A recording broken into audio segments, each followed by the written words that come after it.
But the key problem with the bill now is it separates families. There are children of illegal immigrants that are American citizens because they're born here. That's the Constitution. That's cut number one. Be ready for that. Here's John Kerry saying virtually the same thing. The system is broken. Americans are right to be frustrated about people crossing the border illegally. People are being hired illegally. Companies are breaking the law every single day. We need to crack down, but we also need to understand that kids who've been born in the United States of an illegal immigrant are American. And we're not going to be a country that separates people who've been here for 20 years and paid their taxes and been... All right, so he said if you're born here, you're an American. This is Tucker Carlson asked a question about the very same issue. Amy from Richmond, Virginia. One of the main criteria of you becoming a citizen is to be born in the United States. And now a lot of children born to illegal immigrants are voting age, and now they're voting for their families. And I just want to know what you think about the criteria of actually being born in the United States to make you a citizen. Well, it's constitutional. You have to change the Constitution to change it. And I think as an American, there's something nice about the idea people born here are Americans by... All right, by birth. Now, that's three people. Now, I've talked about, with just about every presidential candidate, and most of the, in fact, all the Republicans, and I think a couple of the Democrats, and with the solitary exception of you, most of them buy into that concept as well. So what's wrong with the concept? First of all, it is not in the Constitution. There is absolutely nothing in the Constitution of the United States of America that says if you are born here of parents who are not legally in the country, you are a citizen. Where they and actually it's never even been adjudicated at the Supreme Court level. This is more of a practice than it is some sort of hard and fast law or even interpretation of the Constitution.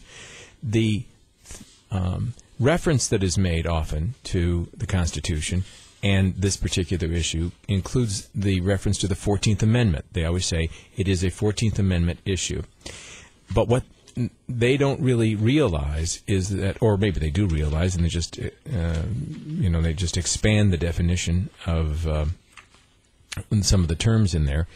The 14th Amendment was designed specifically in reaction to in response to the Dred Scott decision. And it was created for the purpose of making sure that children of slaves in the United States were citizens, were identified as citizens and had the right of citizenship. That was the purpose of the 14th Amendment. And there's a part of the 14th Amendment, by the way, that also talks about the fact that you have to be under the jurisdiction thereof, and talking about the jurisdiction of the United States of America. If you look at it, and even if you listen, if you read the debate that preceded the adoption of the amendment, it's clear that there is an understanding that this does not extend to people who, for instance, who come here and are born, let's say, they're the progeny of an ambassador and his or her spouse. That person that's born here under those conditions, no one considers to be an American citizen. No one, right? They're not under the jurisdiction of the United States. Well, same thing if people who come in here illegally. I would love to have this tested. Every year I introduce legislation, along with Nathan Deal, who is a congressman from Georgia, and who really has his stamp on this issue. But I believe that we could legislatively change this and then have it tested through the courts. And the other thing that gets me when they keep talking about separating people out, right? The thing is, Jan, if I were to deport someone who is here illegally, I'm not separating them from their child. No one says that they have to separate themselves from their child. The child would go with the parent, as I think most families. They make the false claim that the kid is an American citizen and he's entitled to stay, but the parents have to go.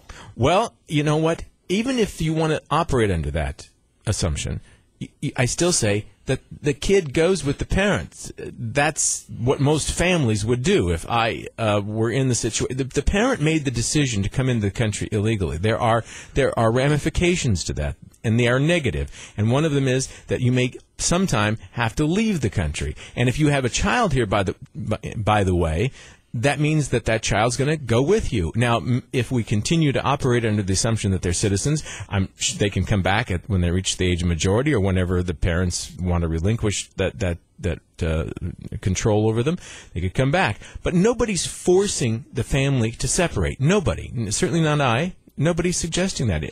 But what happens in these high-profile busts?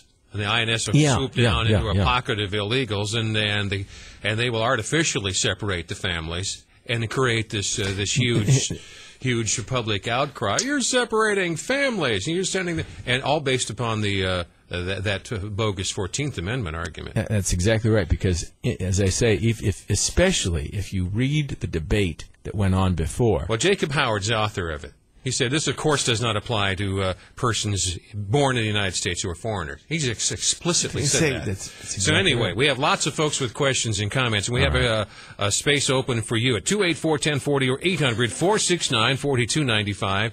It is your turn, beginning with BJ. Good morning, sir. Good morning.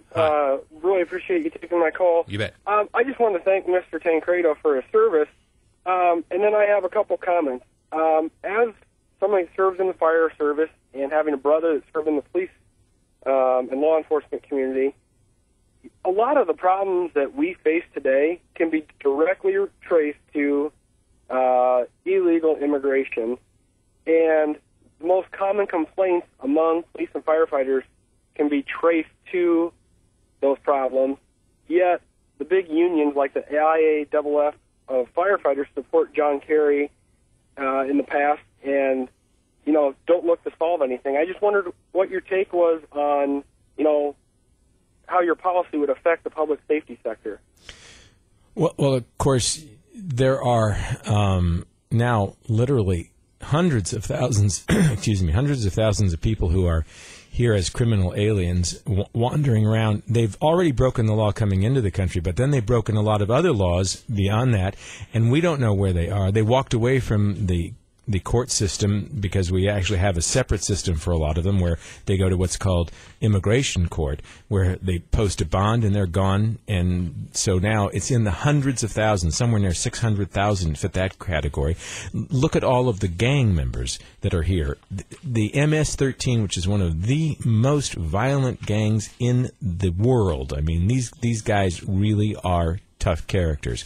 They were originally, the entire group that came over here were illegal aliens from El Salvador. Now, they've expanded in the United States, and there are people who belong to the gangs that probably aren't illegal aliens, but a great majority of those people are. One of the provisions, by the way, that was in that bill for a while, the bill that just got laid aside in the Senate, was saying that you could still stay if you were a gang member if you simply signed a little waiver, a little note saying, I renounce my membership in the gang. So, the fact is we have 27% of the people in our federal prison are criminal aliens. A disproportionate amount of illegal activities going on within that community.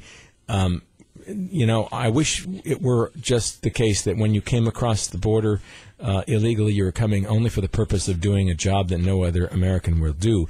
But as we all know, there are plenty of U.S. citizens who are criminals. We don't need any more of them. All right. Correct. Thank you. I appreciate it. Thank you very much, sir.